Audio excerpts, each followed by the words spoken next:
Yes, sir. Okay. So let's just wait for 2 minutes, then we will start. Okay.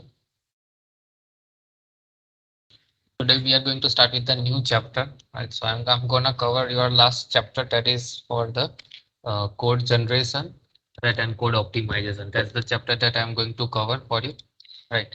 Now, in this chapter, we are going to learn that when compiler convert your code right into your machine level understandable language, right? So at that time, you are having your raw code, right? So after that, that code need to be optimize also, right? You need to convert your code into intermediate sorry, from intermediate code to your machine level language code, right? And then you need to optimize your code also, right? For example, if I tell you that using multiplication is more costlier than using addition, right? So if you know, right, because in multiplication you might have learned in your computer architecture and organization subject also, that if you perform the multiplication, right, it will take more CPU cycles than the addition, right? So if I'm doing a multiply by 5, right, instead of that if I write down a plus a plus a plus 5 times, right, so that plus will execute faster than a multiply by 5. Right. So instead of multiplication, if we can use addition, then we are going to use that. Right. So that's called code optimization technique. Right. So same way we are having so many different optimization technique also that we are going to learn right in this chapter. Right. Along with the how we are going to generate the intermediate code, and from the intermediate code how we are going to generate the machine understandable code also. That thing also we are going to learn. Right. That from our assembly level language code, right? How we are going to generate the machine understandable code. Right. So that part also we are going to learn in this chapter. Now, so all of you know that when compiler compile your code, right? So let's say this is my code I am having. This is my code I am having. Now, when compiler compile this code, right, it need to allocate some storage for this code, right? Or when we are processing this program, or when we are going to execute this program, right? So when we are executing this program, so we require some memory to execute this program, right? So compiler must allocate this memory to your program, right? Now, what that memory will having? So it is having three things, right? If you remember, we are having stack, we are having heap, and we are having some garbage collector also in that. Right. So whenever compiler is allocating that memory, it need to manage these three things. It need to manage the stack also, it need to manage the heap also, and it need to manage the garbage collection also. Right. Now, all of you might know this storage strategy of your program. Right.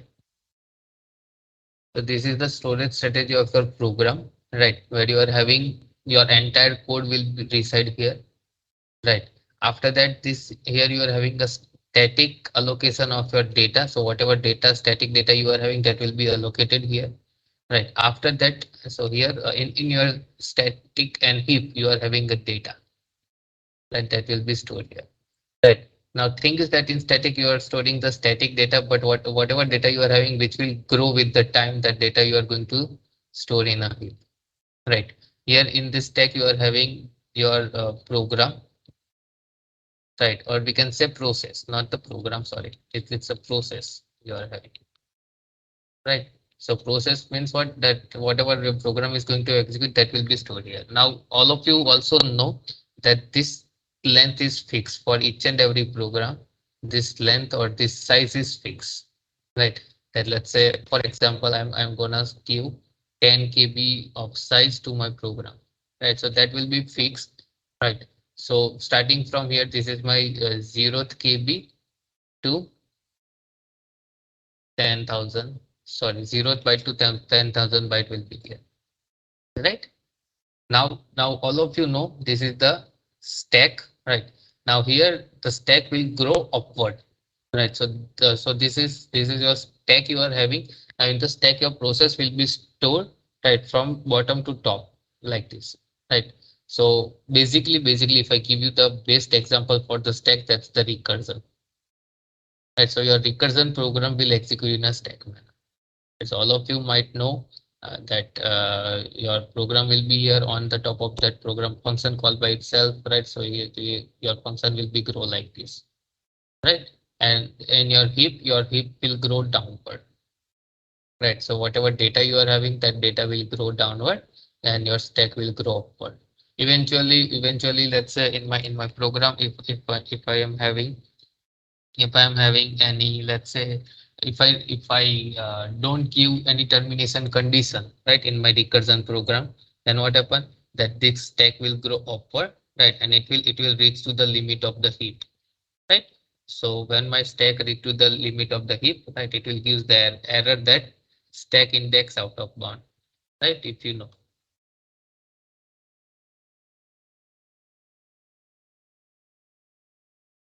right?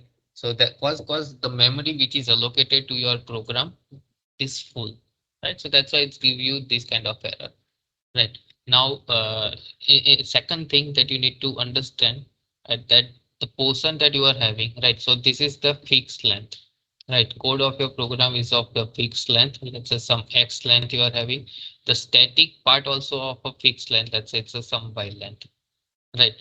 Now, after that, you are having only starting of your heap and starting of your stack, right? Now, this here, this portion is your variable range, right? Your stack will grow upward according to the function calls or the program expand, right? And your heap will grow downward according to the data expand, right? So that's how your storage will be allocated in your program, right? Now after that, you are having two different kind of allocation techniques, right, in your compiler, right?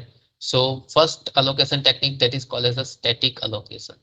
Now what happen in static allocation? So whatever the compilation time allocation of your data will be done, that is called as a static allocation, right? And second allocation you are having, that is called as a dynamic allocation. Now what happen in dynamic allocation? So whatever data allocation will be done at the runtime, that is called as a dynamic allocation, right? So for example, if you know, we are having malloc and calloc, right? So malloc, that is the memory allocation technique that we are using in C language. Right. So malloc, that you are doing at the runtime. Right. So at the runtime, the memory will be allocated to your particular data. Right. So whenever you are calling that malloc, right, malloc will allocate some specific memory to your data or to your program. Right. Now, now when you are allocating the memory, right? So compiler is having these two part that it need to be managed. One that is called as a stack storage, right? Where this stack storage is you are going to use for all the local variables, parameters, and other data, right? Which is statically stored. Sorry, which is dynamically stored, right?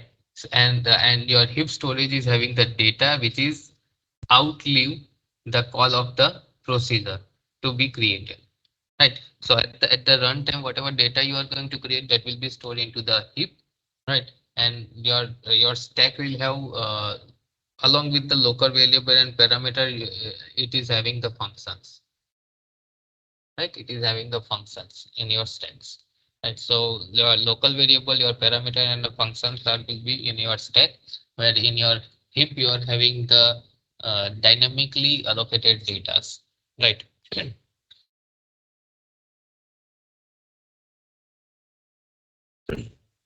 Now stack allocates and a data, right, which is nestedly followed. We can say a procedure which is called nestedly, right? That kind of data will be stored inside the stack.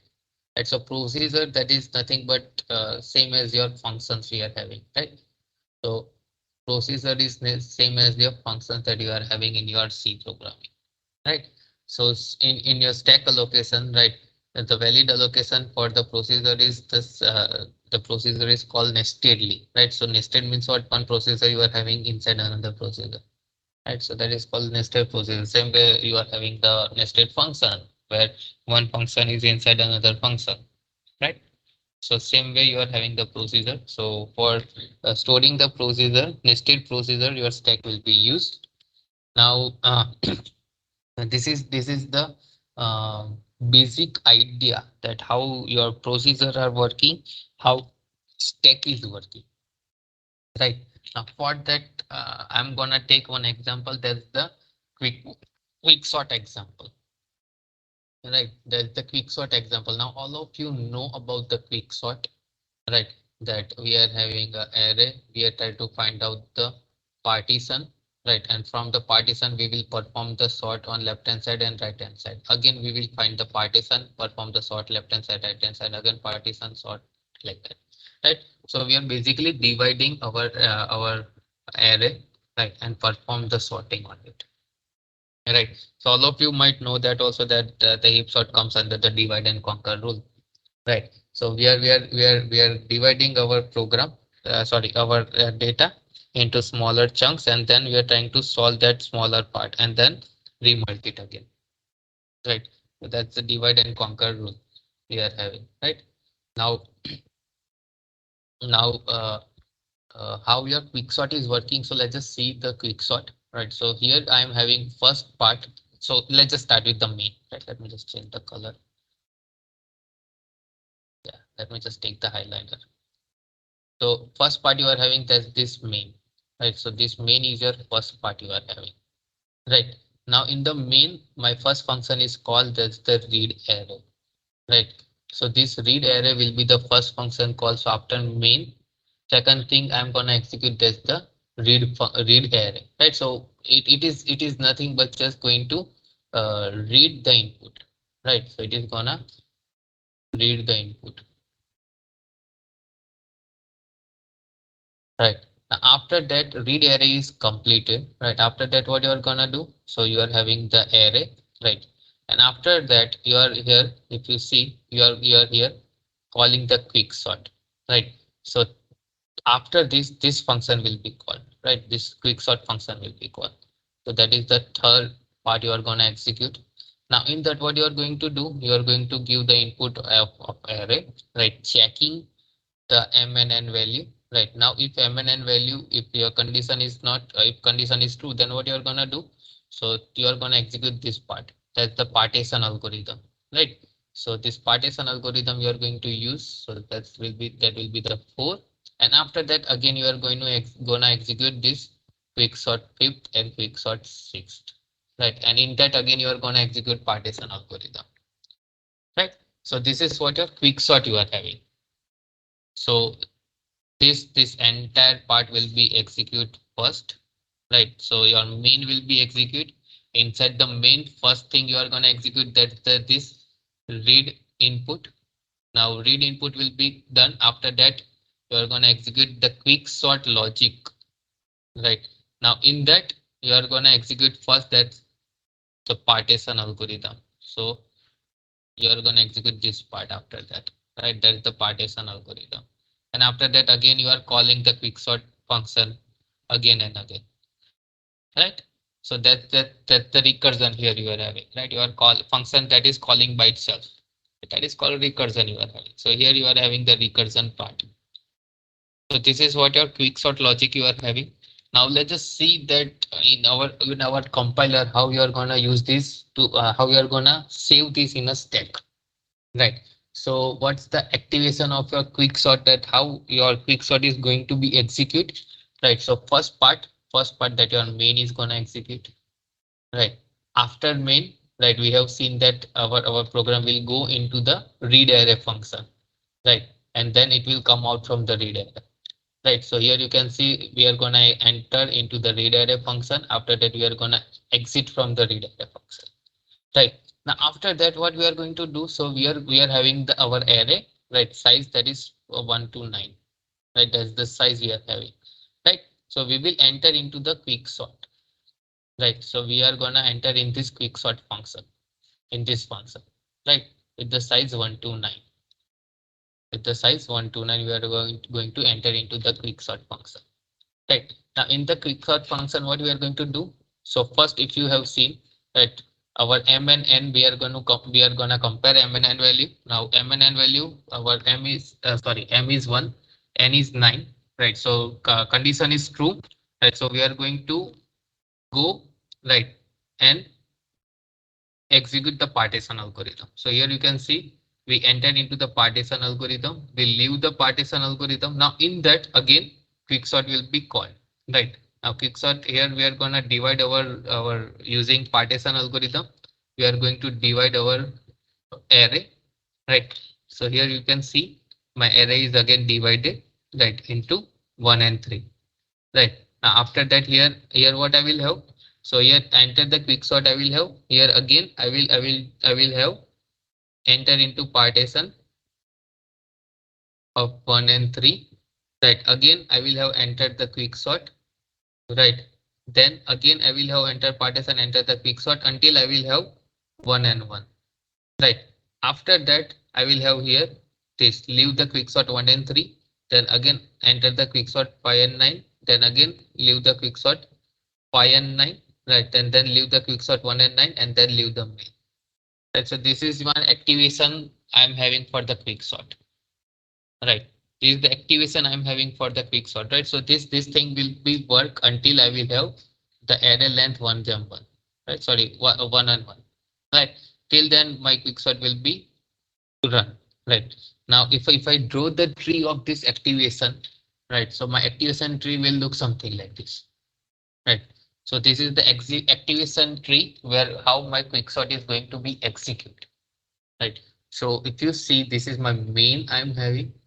Now in the main first step what I'm gonna do. So I'm gonna read my input. Right. So this is for read input. Right. After reading the input, my quicksort will be called here. You can see after reading the input, right? Read array, my quicksort 1 comma 9 will be called. Right. So you can see 1 comma 9 quicksort will be called. Right. Now in that what happened? In that what happened? That I'm having here. You can see I'm having two partition algorithm that I'm gonna implement here. Right. So I will have one partition that is of 1 comma 3 and second partition I'm having 5 comma 9 because fourth that is my pivot. Sorry, yeah, fourth that's my pivot element, right? So I'm gonna put fourth into the center, right? And created two partition, one that is 1 comma 3, one that is 5 comma 9. So here also you can see I entered into the partition algorithm, created two partition, one that is 1 comma 3 and second that is 5 comma 9 partition. Right, so this is my first level 1, this is my level 2.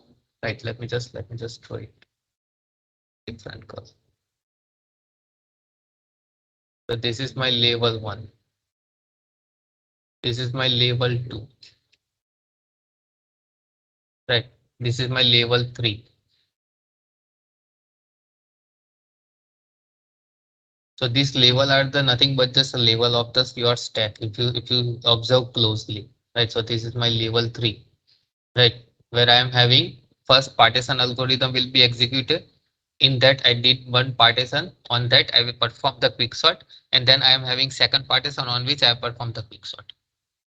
Right. So this is my level 3. After that I will have level 4 where on this 1 comma 3 I will perform the partition. Right. So first I perform the partition. After that I'm having one partition that is 1 comma 0 and I'm having second partition that is 2 comma 3. Right. Same way here also I perform the partition on 5 comma 9. Right. Same way here also I perform the partition on 5 comma 9. Right. So I perform the partition on 5 comma 9. Then one partition I'm having that is 5 comma 5. Second partition I'm having 7 comma 9. Right. So this entire thing will become my level 4. This entire thing will become my level 4. Right. And lastly I'm having here also if you see my condition is not satisfying. Right, if you see closely my conditions are not satisfying here also, right? Because my m and n value, right? So this is my m value, this is my n value, right? My condition is satisfying, so again I will do the partition, right? So here I will have partition 2 comma 1 and I'm having 3 comma 3 partition, right? Same way this is also not satisfying, this is also satisfying my condition, so I again do the partition, right? And I will get 7 comma 7 and 9 comma 9. Right. So this will become my level 5. Right. This will become my level 5 of my stack. Right. So now if you observe closely, right, what happened here? If you observe closely, so here you are having a stack. So this will become your root of your stack. Right, sorry, root of your tree, right? And then these are the leaf node you are having, right? Here, these are the leaf nodes you are having, right? So basically your tree, you are growing downwards, right? Your tree is growing downwards. Now, if you rotate this, if you rotate this 180-degree, right, you can found that it's a stack only which is growing upward, right? If you rotate this 180-degree, right, you can see that I'm having this is my root of my stack, then I'm having first level, then second level, then third level, fourth level, fifth level, something like this. Right, so you can see that this is my stack. I'm growing, right? So this is what your data will be stored inside the stack, right? Whenever you are calling your function or procedures, this is how your data will be stored inside the stack, right? So your compiler is also responsible for performing this stuff, right? Whenever you are having the data, right? So your compiler is responsible in to organize your stack, right, in a this way, right? So whenever function call or procedure calls, right, so each and every level will be added with the new procedure call into your stack, sorry, into your program. Whenever you are calling the new procedure, right, that new procedure will be added the one level of your stack, and that will be executed on the top level. Right. So your what happened in your activation record, right? So procedure calls and return the usually managed by the runtime stack, right? That is called as a control stack we are having, right? Each live activation has the activation record, right? Or sometimes it's called as a frame also, right? Now, why you are having this activation record? So this activation record is important to identify that which are the activation that you have executed and which are the activation you have remained to execute, right? The root of activation tree is the bottom of the stack, right? So simply here also you can see this is my root, right? This is my root I am having. So this is the root element I am having. So this will be at the bottom of my stack, right? So let me just erase everything because it's messy, right? So this is the root I'm having. Right? And your stack is growing this way, right? So if you rotate it 180-degree, right, you can see that this is your level 1 of stack, level 2, sorry.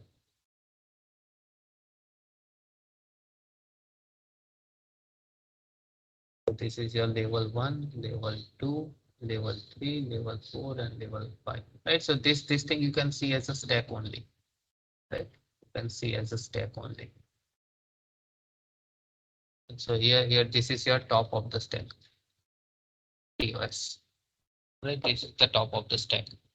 Right. So your in your root of the activation, right, that will be on the bottom of your stack. Right. The current execution path specify the uh, content of the stack, which is the last activation record has on the top of the stack. So here you can see my last activation record is this, right? So this will be on the top of the stack, right? After that, I will have this, right? Then this, then I will go this, this, something like this, right? So this is how my activation will be work on the stack, or this is how my program will be executed using the stack, right? Now, yeah, okay. So that's it for today. Right. I'm stopping here. Right. Now in next lecture we will see about this general activation record and activation other activation record and other functionalities for the activation record, that how it's work and every other thing. Right. So if you're having any question you can ask me, else you can leave. Thank you so much guys. Take care. Thank you, sir.